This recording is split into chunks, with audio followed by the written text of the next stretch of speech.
महापालिकेच्या बागा विभागानं जरा डोळं फाडून बघावं या झाडाकडं. या झाडाच्या एवढ्या मोठ्या फांद्या पूर्ण सुकलेल्या आहेत, पूर्ण वाळलेल्या आहेत आणि या ठिकाणी बघा वाहनं पार्किंग होतात. या ठिकाणी जाणं येणारा रोड मोठा आहे, टू वे रोड आहे. स्फूर्ती चौकाच्या बाजूला असणाऱ्या 80 फुटीच्या कॉर्नरचा हा प्रसंग आहे. या ठिकाणची ही झाडं काढायला तुम्हाला वेळ नाही. हे धोकादायक फांद्या वाळलेल्या, कुजलेल्या आहेत. याला काढायला वेळ नाही. नको ती 20-20, 30-30 टनाची झाडं मात्र काढायला वेळ आहे तुम्हाला. आणि ज्या लोकांची मागणी खऱ्या अर्थानं आहे, ती मात्र तुम्हाला काढायला वेळ नाही. म्हणजे तुम्ही फक्त मुद्द्याचंच बोलायचं म्हणलं तर फायद्याच्याच गोष्टी फक्त करणार आहे का?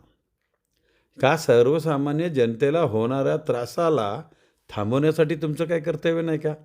या ठिकाणी मात्र तुमची यंत्रणा, तुमची सामुग्री कुठं जळलेली आहे का?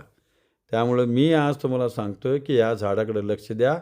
यातली ढापी कोणाच्या जर गाडीवर वगैरे पडली आणि त्याला नुकसान झालं तर याला जबाबदार बागा विभाग, सांगली महापालिकेचाच राहील. याची नोंद घ्या.